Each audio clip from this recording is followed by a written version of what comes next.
एक बार ओम का उच्चारण करेंगे। ओ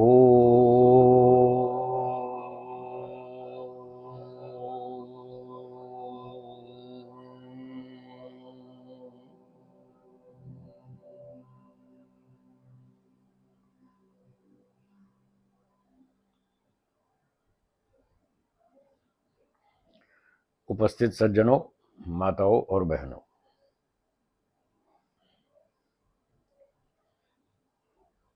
इस संसार में 3 वस्तुएं सदा से हैं। वेदों का ये सबसे पहला सिद्धांत है। 3 वस्तुएं सदा से हैं। उनके नाम बोलिए। ईश्वर, आत्मा, प्रकृति। ये 3 वस्तुएं हैं, हमेशा से हैं और हमेशा रहेंगी। ना तो 3 की 4 हो जाएंगी, ना 3 की 2 रहेंगी, 3 की 3 ही रहेंगी।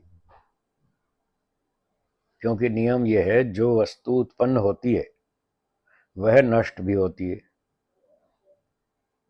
जो उत्पन्न नहीं होती वह नष्ट भी नहीं होती। तो 3 वस्तु ऐसी हैं जो उत्पन्न हुई ही नहीं, इसलिए नष्ट नहीं होंगी। 3 है तो 3 ही रहेंगी। और एक नियम है, अभाव से भाव पैदा होता नहीं। अगर डिब्बे में आटा नहीं है तो रोटी नहीं बनेगी, आटा होगा तब बनेगी। रॉ मटेरियल चाहिए ना।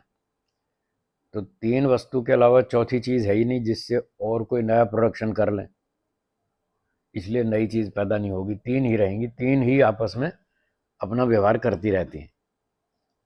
उन 3 में से एक वस्तु हैं आप और हम। 3 में से हम कौन है? ईश्वर, आत्मा, प्रकृति। 3 में से हम कौन है? आत्मा। तो थोड़ा थोड़ा तीनों के बारे में जान लेंगे तो उससे हमको अच्छा लगेगा।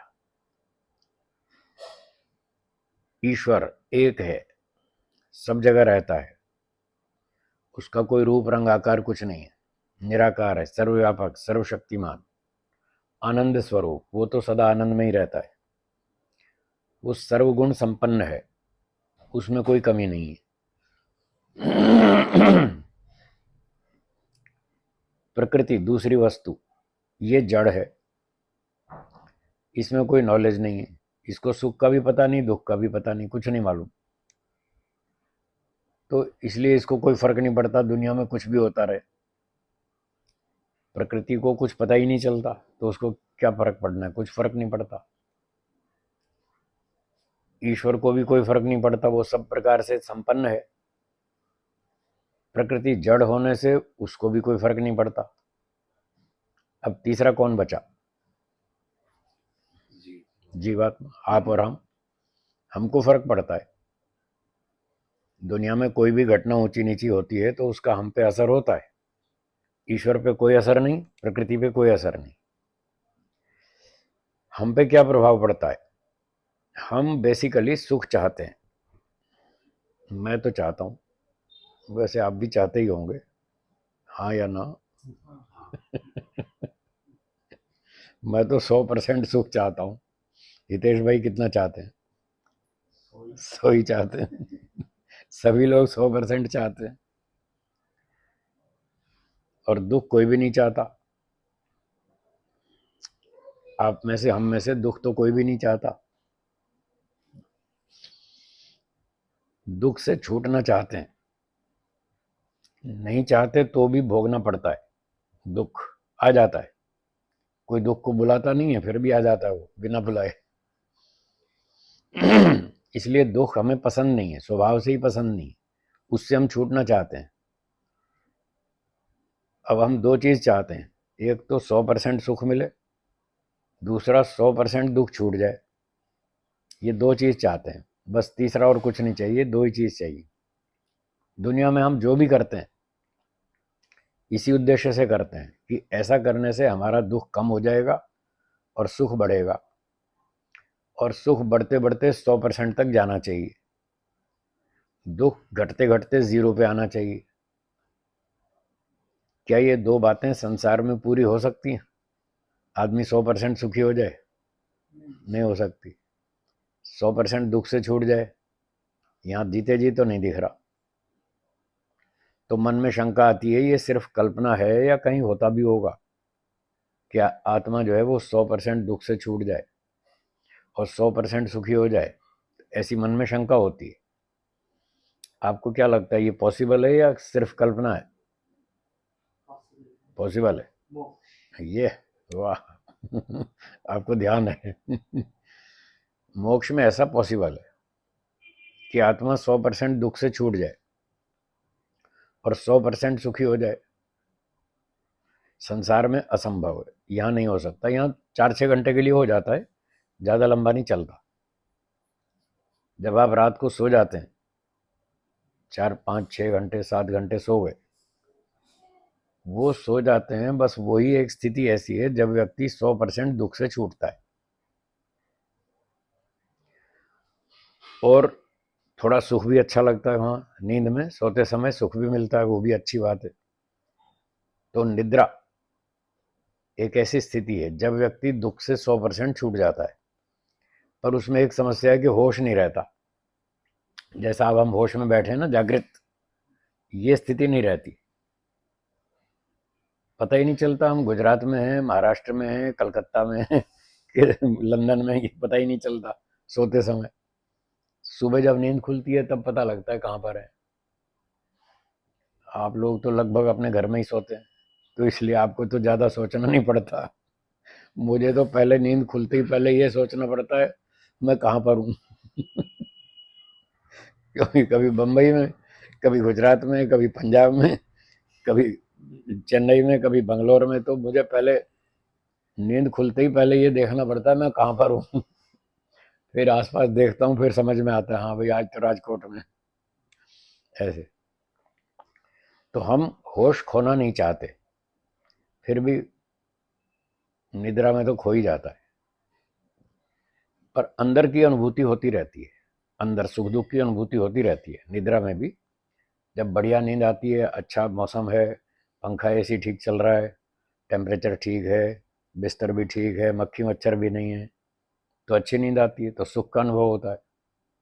और कभी लाइट चली जाए, फिर मक्खी मच्छर काटते हैं, गर्मी लगती है, परेशानी होती है, अच्छी नींद नहीं आती, तो फिर अंदर अंदर से उतनी बैटरी चार्ज नहीं होती बॉडी की, उतना विश्राम नहीं मिलता और सुख नहीं मिलता। फिर सुबह उठ के व्यक्ति ऐसा महसूस करता आज मज़ा नहीं आया, ऐसे दुखी दुखी सा। अंदर सोते समय भी उसको उतना अच्छा सुख नहीं मिल पाया। पर हम तो ये चाहते हैं कि होश में भी रहें और 100% सुखी भी रहें। ये तो मोक्ष में हो सकता है। मोक्ष में आत्मा 100% सुखी होता है और पूरे होश में होता है। उतने ही होश में होता है जितना इस समय हम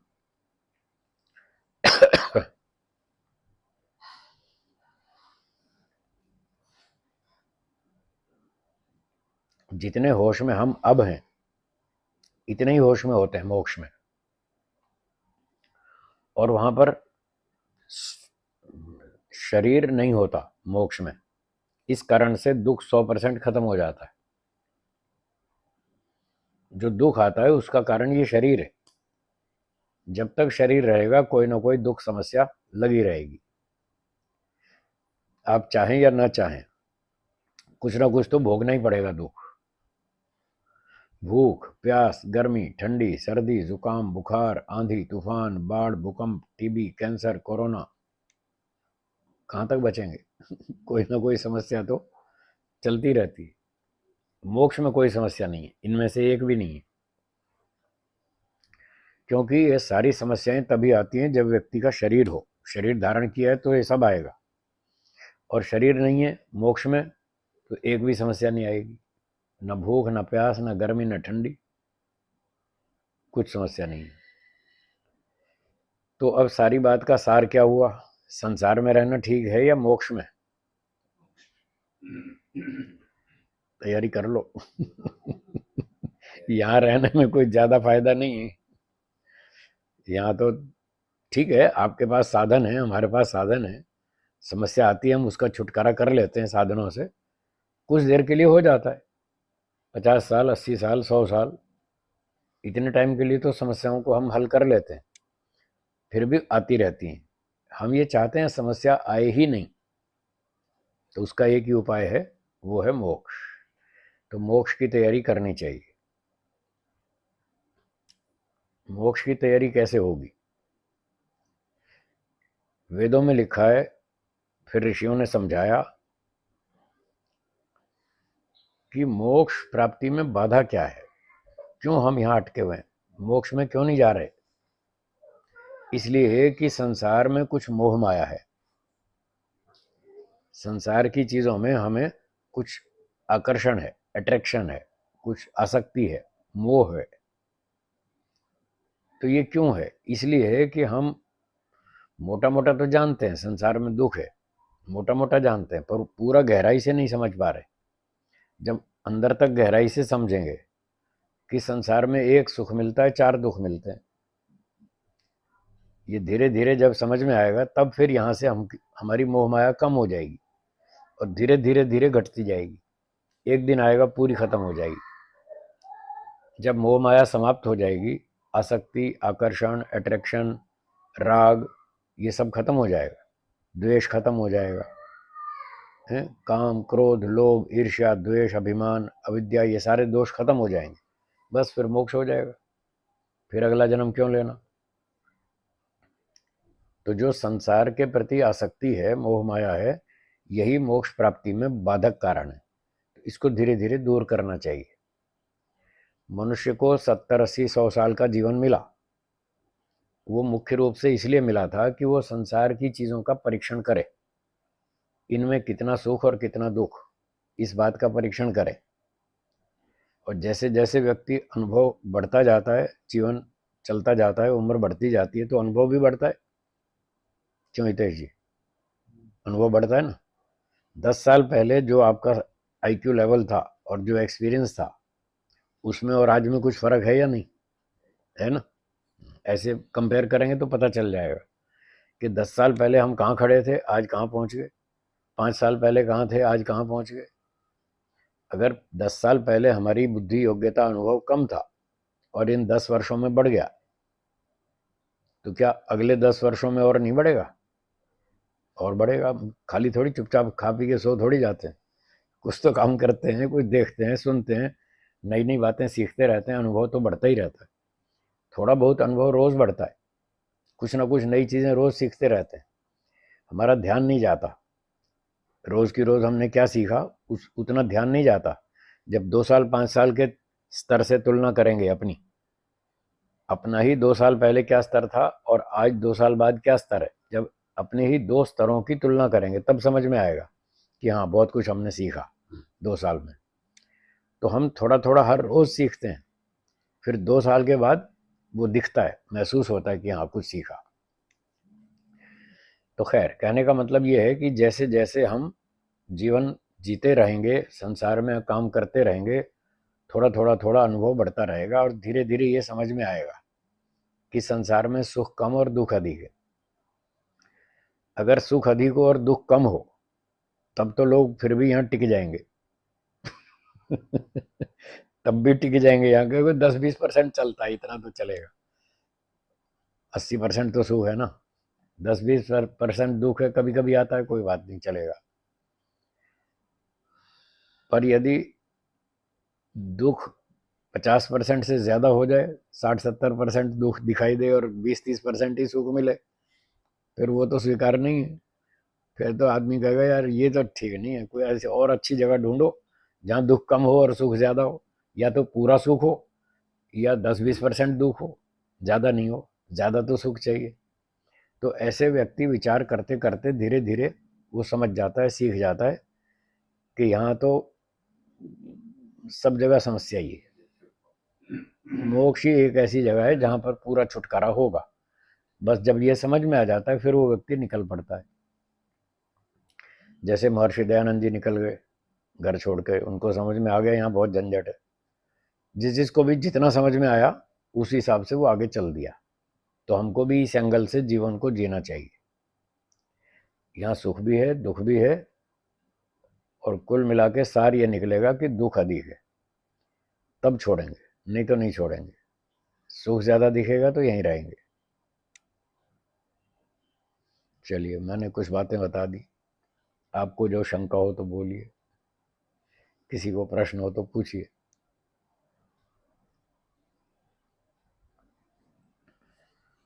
अभी मोक्ष में जाते हैं तो उधर तो शरीर होता नहीं है, तो दुख की अनुभूति कैसे होगी? वहां दुख की अनुभूति नहीं होती, क्योंकि अनुभूति करने के लिए साधन चाहिए। नहीं, सुख कैसे हाँ, मिलेगा? सुख की अनुभूति का उत्तर दे रहा हूँ। सुख भोगो चाहे दुख भोगो, आत्मा को कोई ना कोई साधन चाहिए।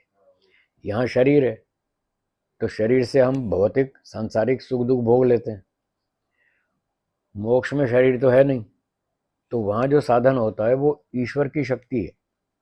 ईश्वर की शक्ति हमको मिल जाती है वहां, उसकी शक्ति से फिर हम सुख को भोगते हैं।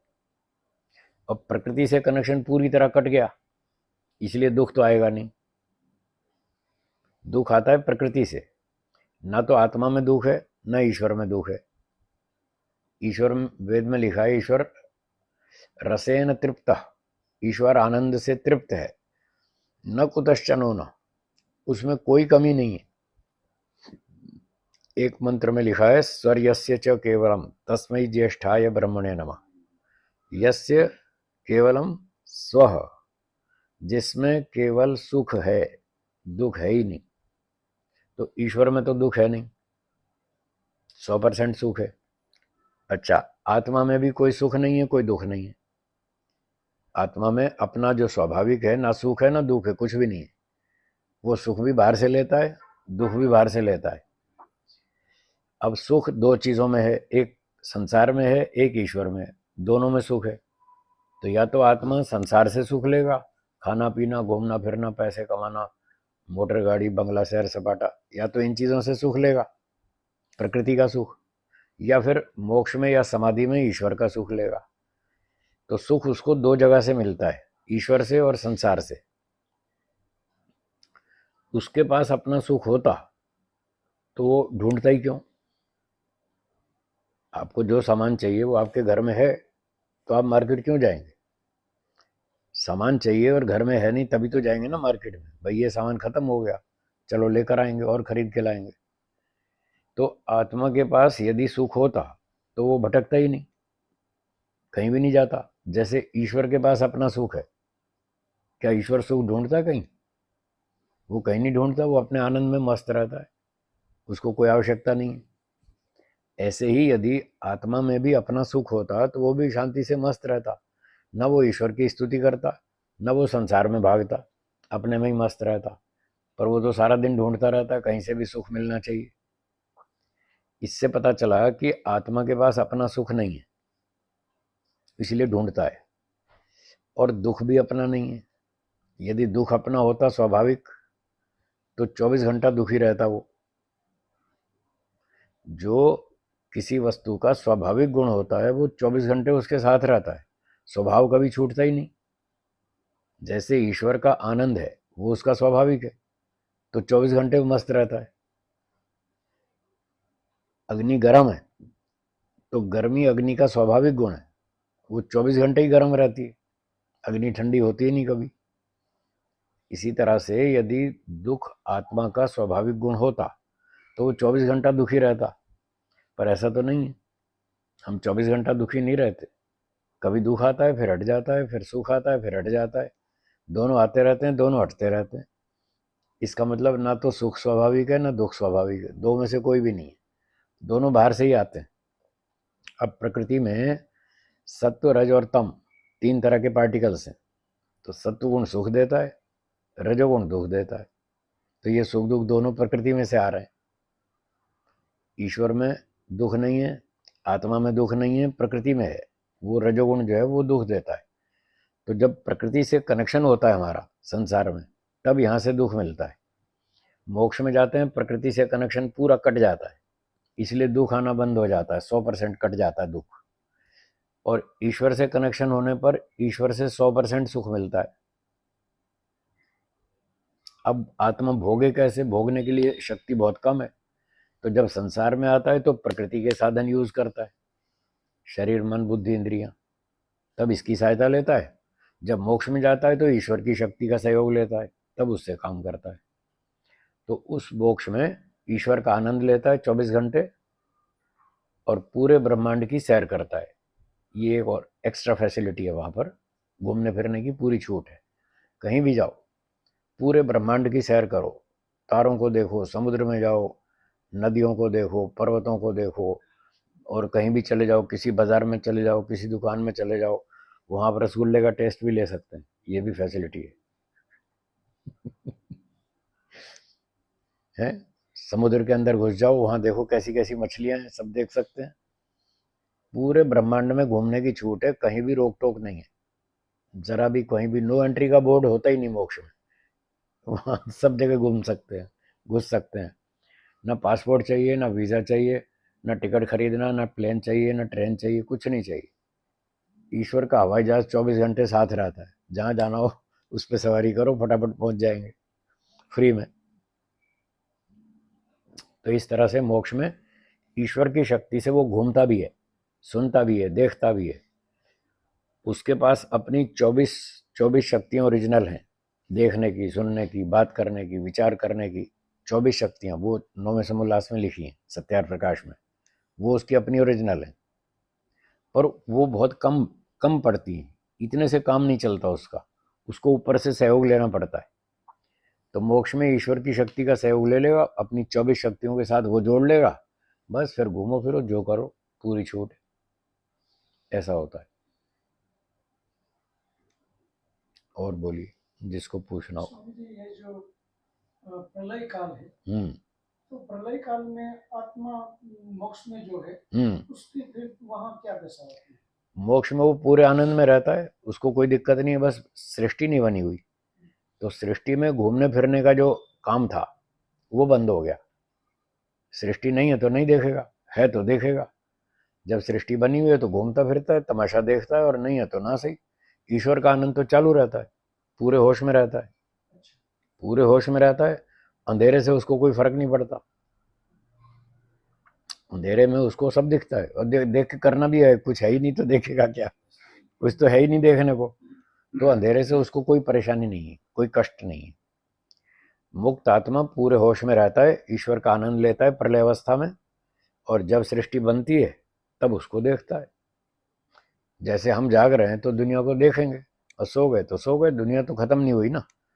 हमारे नींद हो गई तो हमें नहीं देखना, मत देखो। तो ऐसे ही प्रलय में वो देखने को नहीं मिलता, कोई बात नहीं, पर उससे उसके मोक्ष आनंद में कोई कमी नहीं आती। मोक्ष आनंद तो 100% मिलता है उसको। ये तो एक्स्ट्रा बेनिफिट है, अतिरिक्त लाभ है। जैसे आप राजकोट से ट्रेन में बैठ गए और आपको बंबई तक जाना है, ट्रेन में आप जा रहे हैं, तो खिड़की लगी हुई है, फिर बाहर का सीन आप देखते रहते हैं। पेड़ आ रहे हैं, नदी आ रही है, पुल आ रहा है, कुछ जानवर दिख रहे हैं, कुछ पहाड़ आ गए, कुछ क्या, जो जो भी आता है रास्ते में सब देखते जाते हैं। तो आपका मुख्य प्रयोजन ये बाहर के सीन देखना है या यात्रा करना? यात्रा मुख्य है, बंबई पहुंचना मुख्य है। ये तो एक्स्ट्रा बेनिफिट है। भाई चलो आँख खुली है, जाग रहे हैं, तो चलो देख ले क्या है रास्ते में, वो भी देखते जा रहे हैं। ये मुख्य प्रयोजन नहीं है आपका देखना, मुख्य तो है यात्रा और अपने लक्ष्य पर पहुंचना। ये तो साइड बेनिफिट है।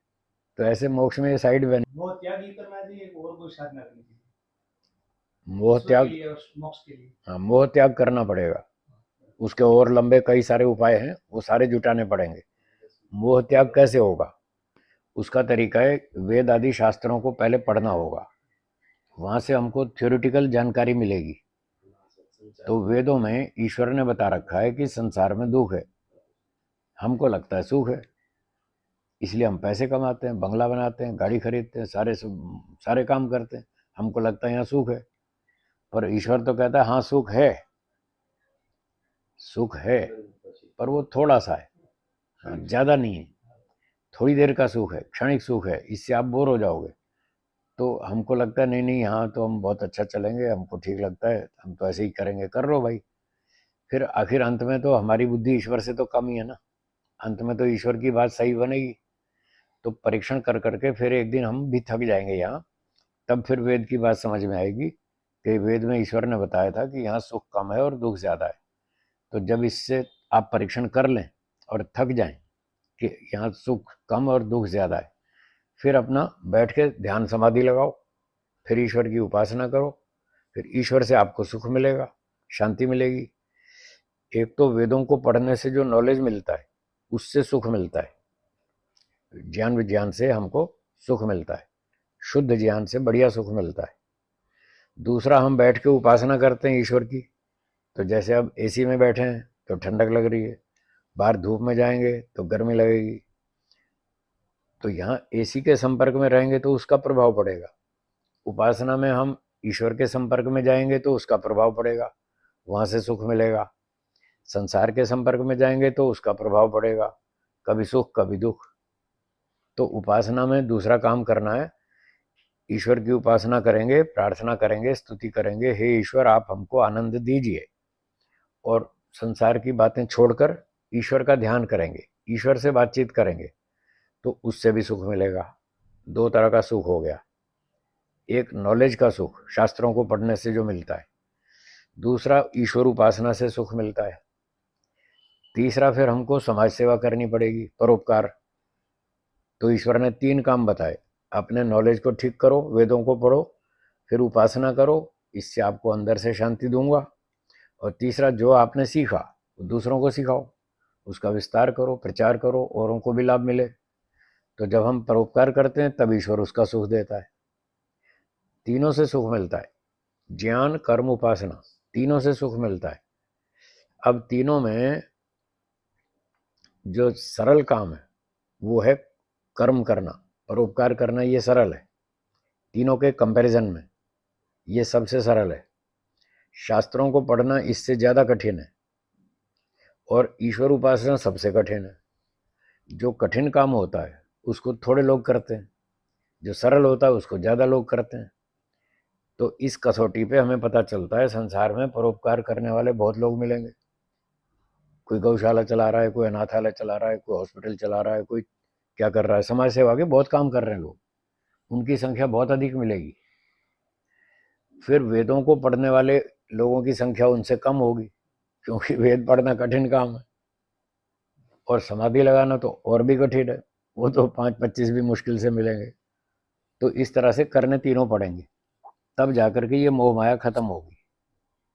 तीनों काम करने पड़ेंगे, तब धीरे धीरे मोह माया कम होती जाएगी, और एक दिन ऐसा आएगा जब पूरी खत्म हो जाएगी। जब पूरी खत्म हो जाएगी फिर मोक्ष होगा। ये है रास्ता जी। आत्मा की संख्या कितनी है? असंख्य, हम तो कल्पना नहीं कर सकते, वैसे लिमिटेड है, वो तो है, संख्या निश्चित है, हम कल्पना ही नहीं कर सकते। इस धरती की भी कल्पना नहीं कर सकते, इस धरती पे कितनी आत्माएं हैं। अभी पंजाब में गया था मैं, जालंधर में, वहाँ के एक डॉक्टर साहब ने बताया, वो पूरी डॉक्टर फैमिली है, सारे लोग डॉक्टर हैं उसमें, दादा भी, दादी, नाना नानी जो भी है, सारे के सारे डॉक्टर हैं। तो उन्होंने बताया हमारे शरीर में इतने बैक्टीरिया हैं जितने सारी धरती पे इंसान सारी धरती पे 7-8 अरब मनुष्य हैं, 7-8 अरब मनुष्य हैं, तो 7-8 अरब बैक्टीरिया हम साथ में लेके घूम रहे हैं, हर व्यक्ति, और हर एक में आत्मा है। अब एक ही आत्मा, एक ही शरीर में इतनी आत्मा है, तो गाय, घोड़े, कुत्ते, हाथी, शेर, भेड़िए, सबके बॉडी में कितने कितने बैक्टीरिया है। अब आप हिसाब लगा लो, पागल हो जाएंगे, नहीं आएगा समझ में, तो वो नहीं समझ पाएंगे कितनी आत्माएं। वो तो भगवान का काम है, वो कर लेगा, वो कर भी लेता है अपना काम ठीक ठाक, उसको कोई तकलीफ नहीं है, वो सबका हिसाब कर लेता है। हाँ जी।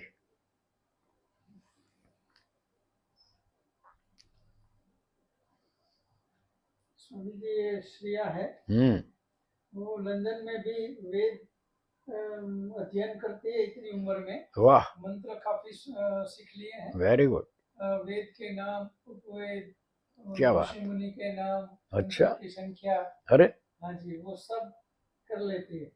स्वामी जी के पास जाके आप पढ़ती हो, इधर आ जाओ, यहाँ आ जाओ। हाँ, पहले तो नाम बताओ। श्रिया। श्रिया, વેદ કિતને? કેટલા છે? વેદ 4 છે. વેદોનું નામ શું?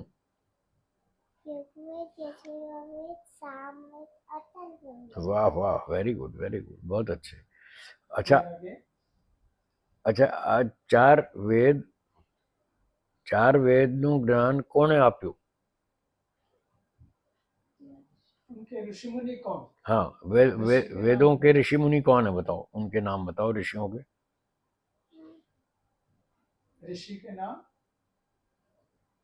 अग्नि ऋषि, वायु ऋषि, आदित्य ऋषि, अरे वाह वाह, वेरी गुड, बहुत अच्छे, बहुत बढ़िया. आपको तो बहुत अच्छा याद है. वेद के नाम आयुर्वेद, धनुर्वेद, गंधर्व वेद, अर्थवेद. वाह वाह, बहुत अच्छे, बहुत बढ़िया. की संख्या ऋग्वेद 4552 मंत्र, यजुर्वेद 1975 मंत्र, सामवेद 1075 मंत्र, अथर्ववेद 5978 मंत्र. वाह वाह, वेरी गुड, बहुत अच्छे. सब्जेक्ट विषय विषय ज्ञान, कर्म, उपासना, विज्ञान. वेरी गुड, बहुत अच्छे, ये बहुत बढ़िया. भाविनी जो है ना, गौरव की जी वाइफ, जी, वो काफी मेहनत करती है. बहुत बढ़िया, वो बहुत अच्छे से ये सब सिखाया है. बहुत अच्छा. और लंदन में कहीं यज्ञ करवाना हो तो गौरव जाता है, क्या बात. उनको बुलाते हैं. Very good. का उच्चारण करेंगे. ओ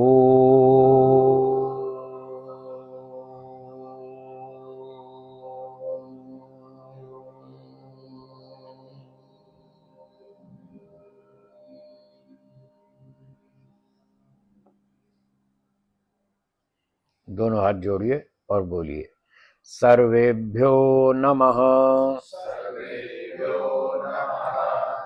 सबको सादर नमस्ते जी. नमस्ते जी. आपस में भी एक दूसरे को नमस्ते कर लें. धन्यवाद. भाविनी यानी गौरव.